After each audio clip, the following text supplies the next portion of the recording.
सभी विद्यार्थियों का ऑनलाइन क्लासेज में स्वागत है। विद्यार्थियों, आज का ये जो वीडियो है ये बीए पार्ट थर्ड के विद्यार्थियों के लिए उपयोगी है।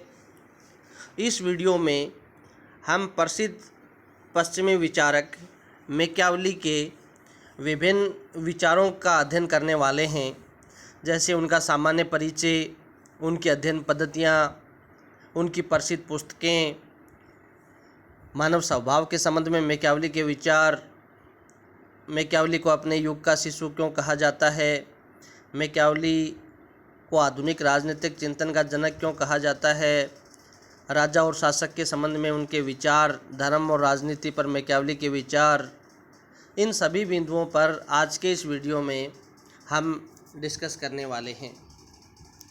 मैकियावेली का जन्म इटली के फ्लोरेंस नामक स्थान पर 1469 में हुआ था और उनकी मृत्यु 1527 में हुई थी। उन्होंने अपने दर्शन में जिन अध्ययन पद्धतियों को अपनाया उनमें प्रमुख अध्ययन पद्धतियाँ थी ऐतिहासिक अध्ययन पद्धति और वैज्ञानिक अध्ययन पद्धति।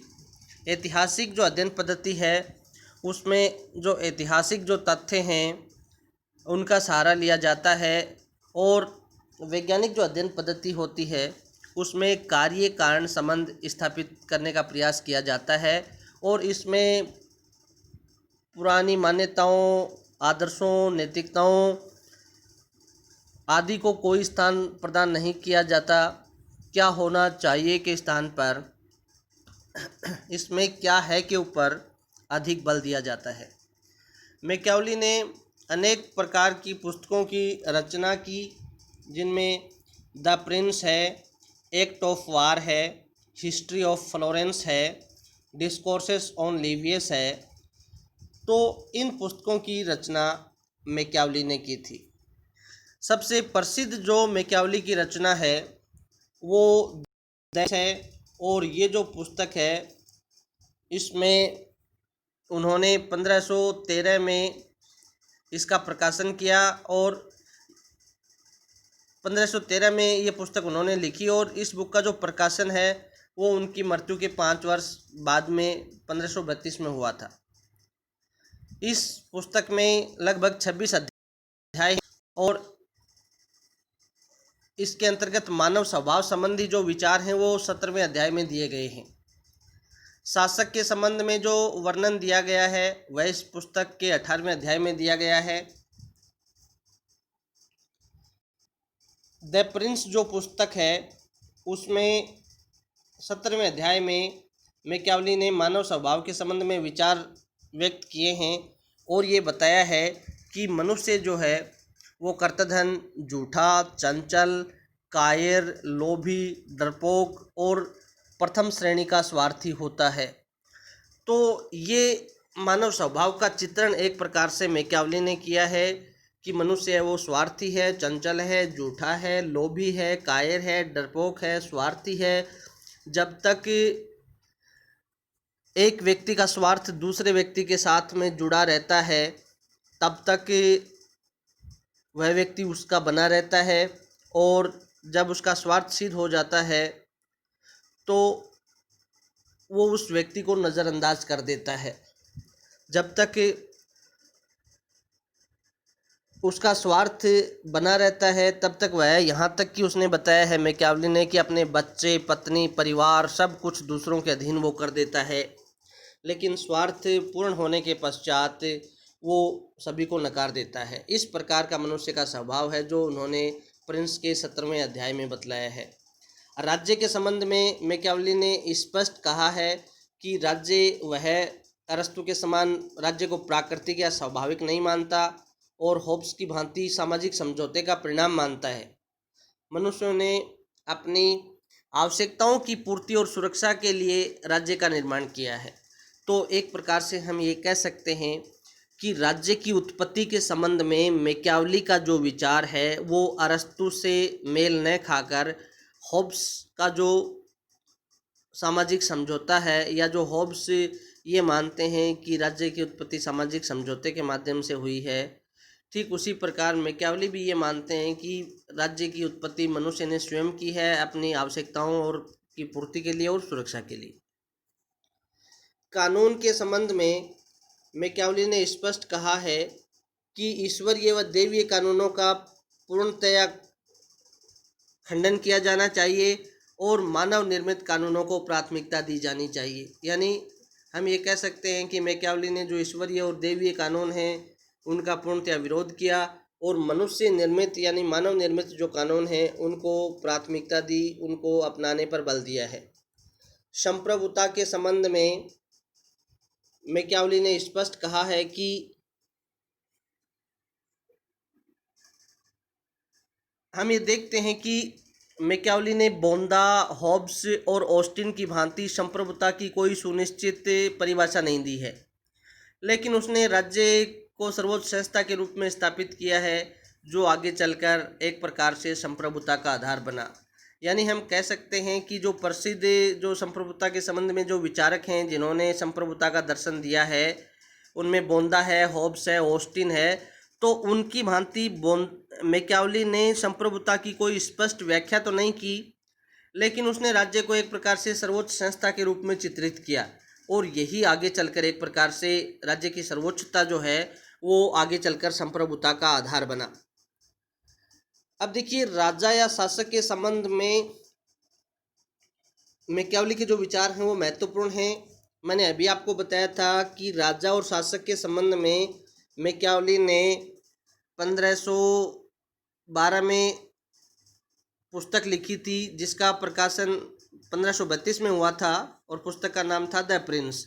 तो जो पुस्तक है द प्रिंस, उसके 18वें अध्याय में मैकियावेली ने राजा और शासक के संबंध में विचार व्यक्त किए हैं।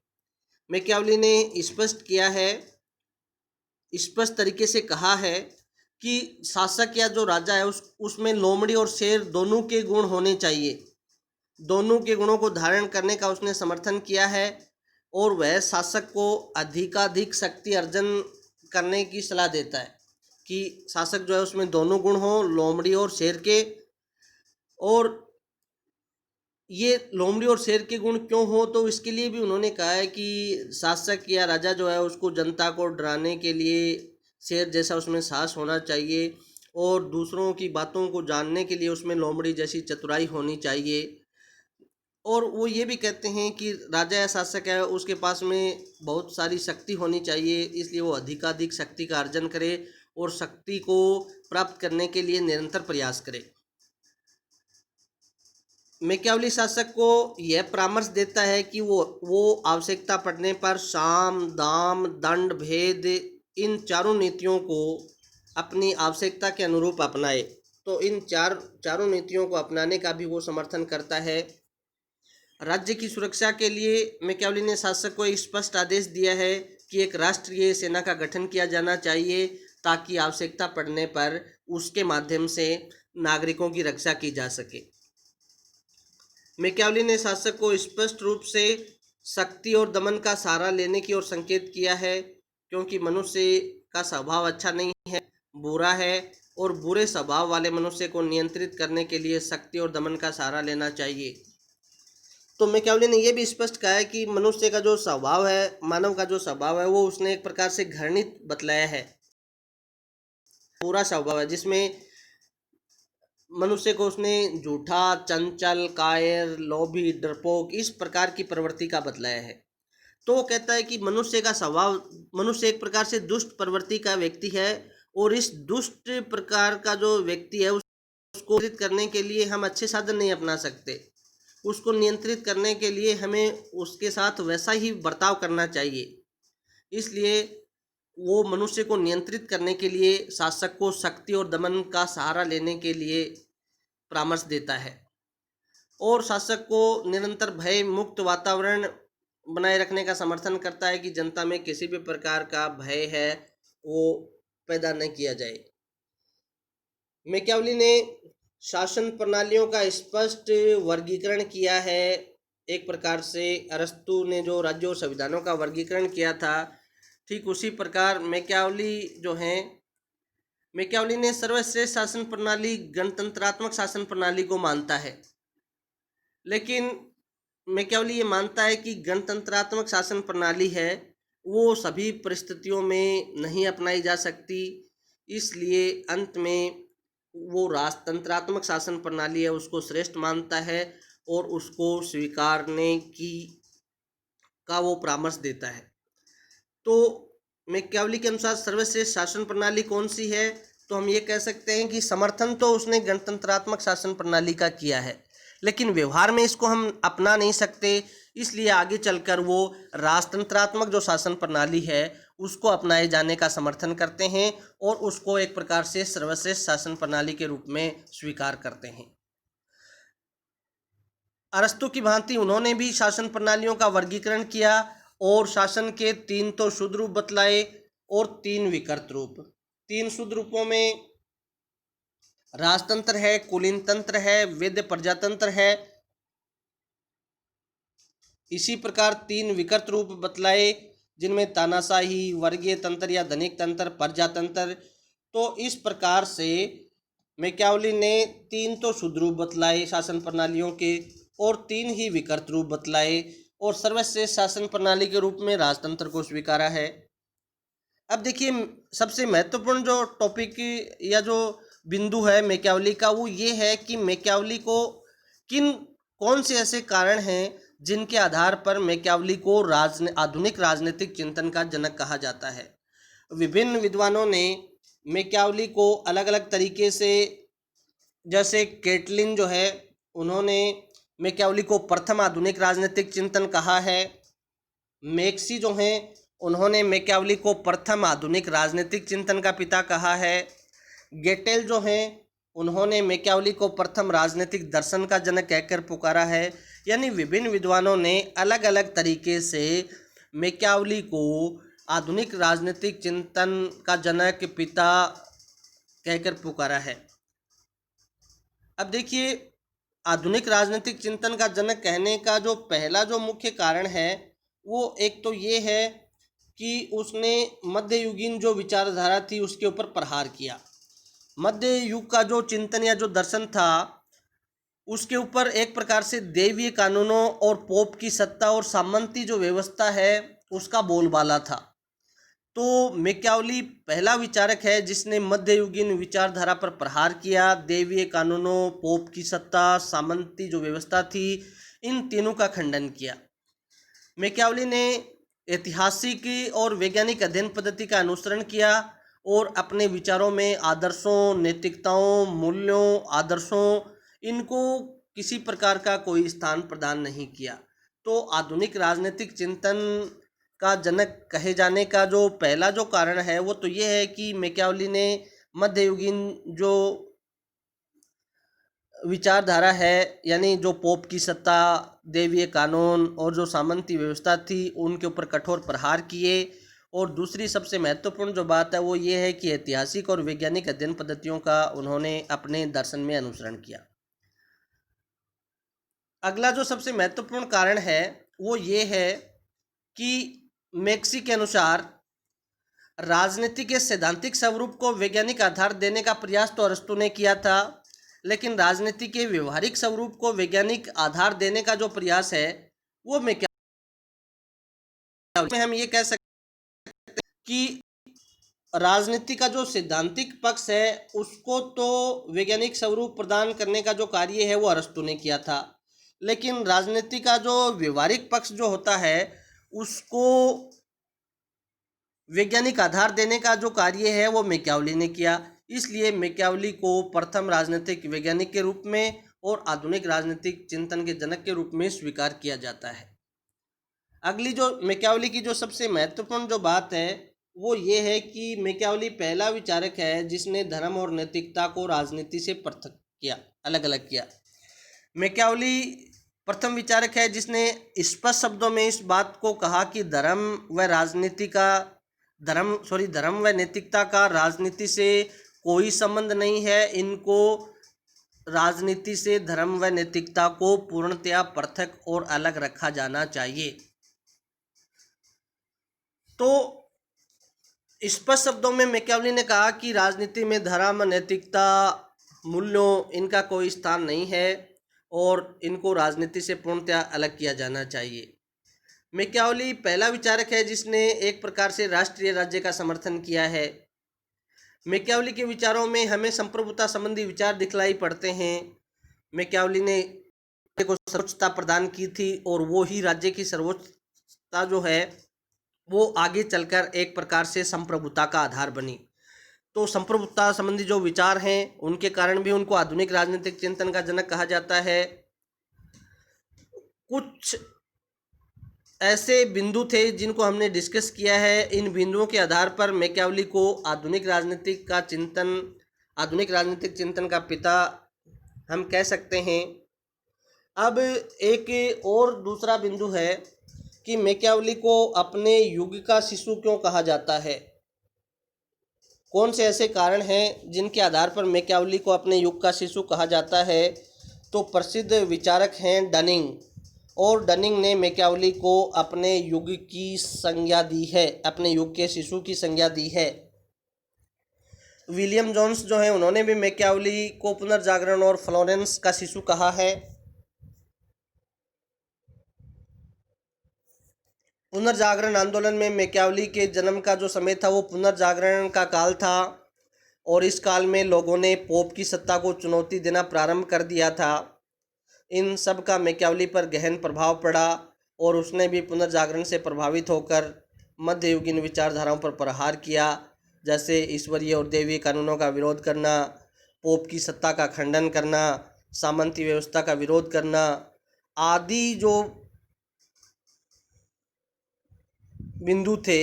इन बिंदुओं या इन मुद्दों पर उन्होंने प्रहार किया और एक प्रकार से पोप की सत्ता जो थी उसको चुनौती देना प्रारंभ किया। तो पहला तो था पुनर्जागरण आंदोलन।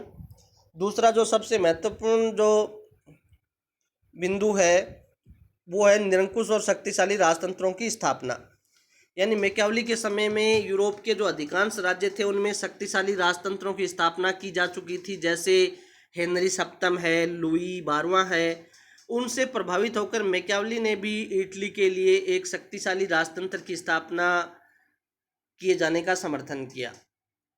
तो अपने युग से प्रभावित होकर ही मैकियावेली ने इटली के लिए भी एक शक्तिशाली राजतंत्र की स्थापना किए जाने का समर्थन किया। मानव स्वभाव के संबंध में उनकी जो धारणा थी, मनुष्य का स्वभाव है वो दुष्ट है, नीच प्रवृत्ति का है, स्वार्थी है, कृतघ्न है, झूठा है, चंचल है, कायर है, लोभी है, डरपोक है।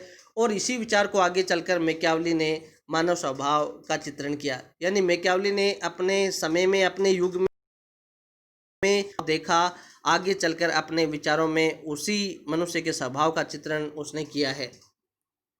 धर्म और नैतिकता का राजनीति से पृथक्करण। मैकियावेली पहला विचारक था जिसने स्पष्ट शब्दों में कहा कि धर्म और नैतिकता का राजनीति से कोई संबंध नहीं है, दोनों अलग अलग हैं, दोनों को पृथक पृथक समझा जाना चाहिए। मैकियावेली के समय में चर्च, पोप और जो धार्मिक संस्थाएं थी उनसे लोगों का विश्वास उठ गया था, और मैकियावेली ने भी राजनीति को धर्म और नैतिकता से पृथक करने का प्रयास किया। इटालियन समाज का विभाजन और उसकी दुर्दशा। यानी मैकियावेली के समय में इटली है वो छोटे छोटे 5 राज्यों में विभक्त था, और अन्य यूरोपियन देशों में राजनीतिक एकीकरण की प्रक्रिया को पूर्ण कर लिया गया था। अतः मैकियावेली ने भी इटली के लिए एकीकरण किए जाने का समर्थन किया। यानी मैकियावेली ने अपने समय में देखा कि यूरोप के जो अन्य राज्य हैं उनमें राजनीतिक एकीकरण की प्रक्रिया या तो पूर्ण हो चुकी थी या वो इस दिशा में आगे बढ़ रहे थे, और इटली इस समय जो है वो छोटे बड़े 5 राज्यों में विभक्त था। तो ऐसे समय में मैकियावेली ने महसूस किया कि जो यूरोप के अन्य देश जो एक प्रकार से एकीकृत हो चुके थे वो तो शक्तिशाली थे, और जो इटली था वो छोटे बड़े राज्यों में विभक्त होने के कारण शक्तिशाली नहीं था। तो उसने भी इटली का एकीकरण किए जाने का समर्थन किया।